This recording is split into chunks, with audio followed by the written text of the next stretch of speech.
Assalamualaikum warahmatullahi wabarakatuh. Ketemu lagi dengan Jos Melejit dengan program acara Ngopi Yuk, ngobrol perkara iman. Dan hari ini kita bertema musibah dan cara mensikapinya. Wah, ya. Jadi untuk sahabat jamaah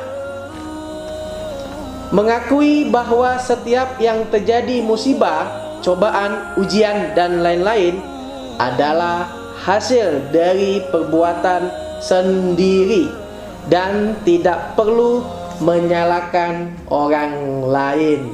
Nah, itu hanya kutipan untuk di dalam tema tersebut. Nanti untuk mendalamnya kita langsung dengan Ustadz ya yang fenomenal gitu, yang sangat ganteng gitu, yang memberi dakwanya yang sangat melejit gitu. Kita langsung saja kita panggil Ustadz Imam Abu Refa. Assalamualaikum. Waalaikumsalam. Sehat Ustadz? Alhamdulillah. Nah, ini Ustadz yang fenomenal, yang dakwanya melejit ya. Ya, silakan Ustadz ya, silakan duduk. Gitu ya. Ustadz, ini tema kita kayaknya lebih kita sini ke sini sangat mendalam semua ini. Ya, judulnya musibah dan cara mensikapinya gitu. Nah, musibah itu apa Ustadz? Mensikapinya seperti apa juga? Ya. Musibah itu sesuatu yang tidak mengenakan ya, yang diberikan oleh Allah dalam kehidupan kita. Apa itu yang tidak mengenakan? Macam-macam ya. Ada ditarik kesehatan kita, dicabut nikmat sehat kita, itu musibah. Bencana alam musibah. Anak nakal musibah. Dan bagaimana cara mensikapinya? Kita saksikan nanti. Kayak iklan kita saksikan gitu ya. Jadi gini, sahabat jamaah ya.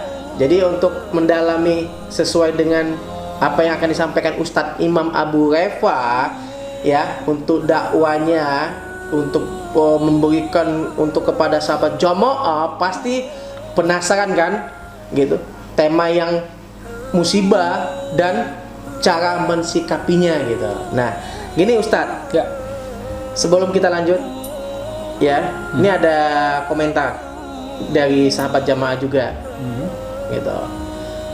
Ini sangat apa ya, sangat dibilang serius iya, dibilang oke iya, dibilang pasti seluruh bapak-bapak juga pasti bertanya juga nih gitu ya. Ada seorang bapak-bapak menanyakan di dalam sahabat jamaah di situ juga secara pribadi dengan saya, boleh nggak seorang laki-laki itu mempunyai 4 istri?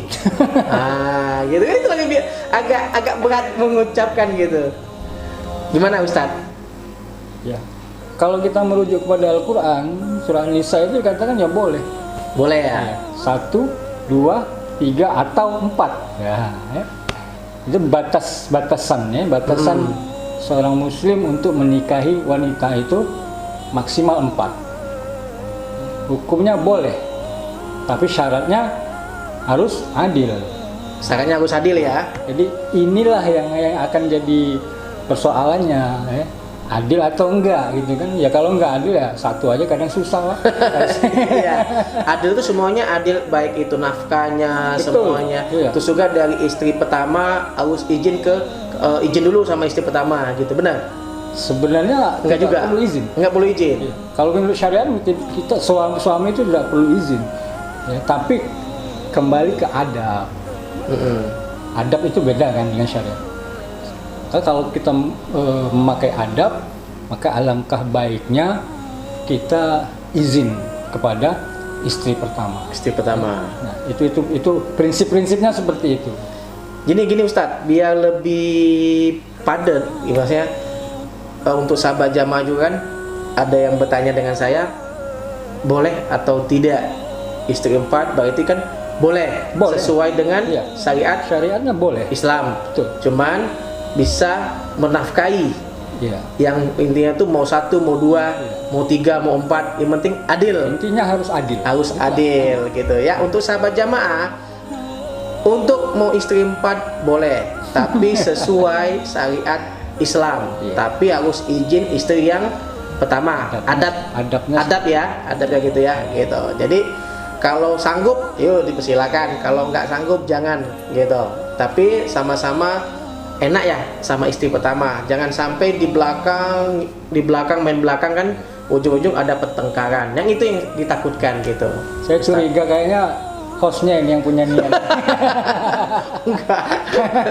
Enggak dong gitu. Ini pertanyaan dari yang sebelah gitu ya. Saya dong sebelah. Oke Ustaz, ngopi dulu yuk gitu ya, lebih hilangkan tegang gitu. Gara-gara nanya istri 4 lagi saya yang kena ini. Sensitif sekali tuh Bang. Nah, makanya itu sensitif pertanyaannya gitu ya. Oke, sahabat jamaah, kita langsung saja ya. Langsung Ustadz nih ngambil napas. Wah, ya belum mulai dakwanya, saya suruh dakwanya langsung itu napasnya luar biasa. Ya. Oke, sahabat jamaah, ya, kita langsung saja mendengarkan dakwanya dari Ustadz Imam Abu Refa. Insyaallah. Assalamualaikum warahmatullahi wabarakatuh. Alhamdulillahi rabbil alamin, wa usalli wa usallim ala nabiyyina Muhammadin wa ala alihi wa sahbihi ajma'in, amma ba'd. Ikhwafillah, sahabat jamaah yang insyaallah dimuliakan oleh Allah Subhanahu wa ta'ala.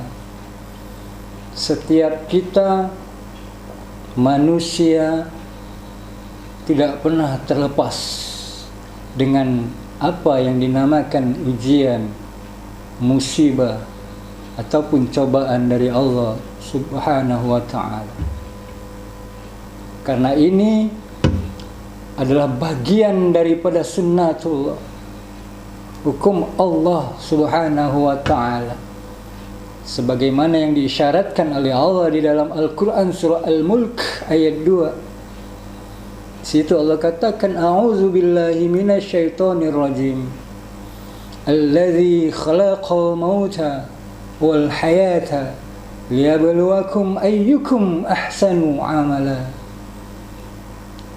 Allah menciptakan kematian dan kehidupan untuk menguji di antara kalian siapa yang terbaik amal-amalnya.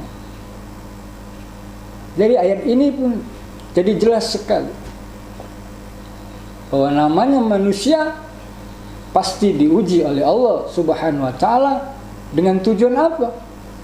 Dengan tujuan agar Allah bisa melihat, hadirin sekalian, siapa yang terbaik, manusia terbaik dengan kualitas amal ibadah di mata Allah Subhanahu wa ta'ala. Tapi jamaah sekalian, yang perlu kita pahami dan kita sadari bahwasanya ujian, musibah, prahara-prahara kehidupan yang kita terima itu sebenarnya tidak datang sendiri. Ujian, musibah yang kita terima, yang hadir, pada hakikatnya adalah kita sendiri yang mengundang. Sebagaimana kata Allah di dalam Al-Quran surah Asy-Syura ayat 31.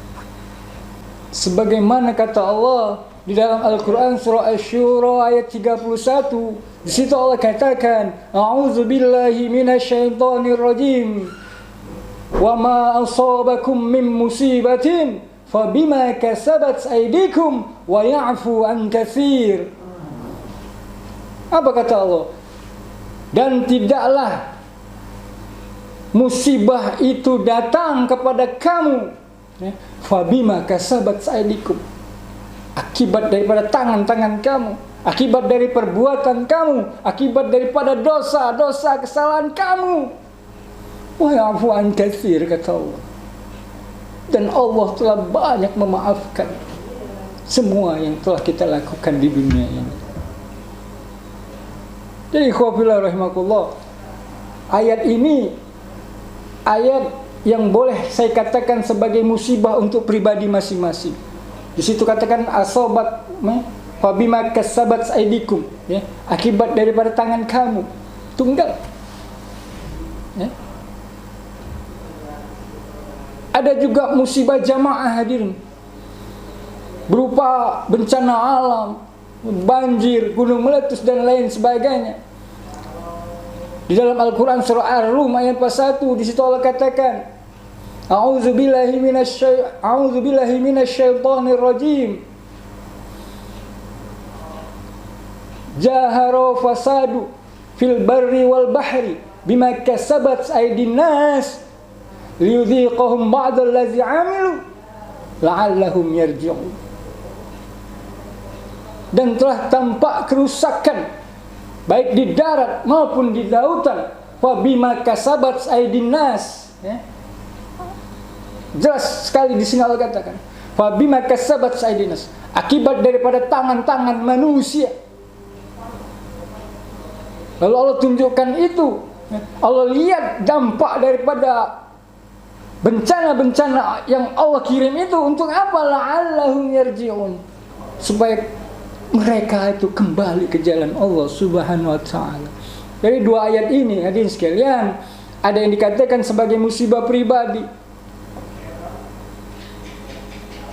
Allah datangkan penyakit, Allah datangkan kesusahan dalam hidup kita, dalam rumah tangga kita.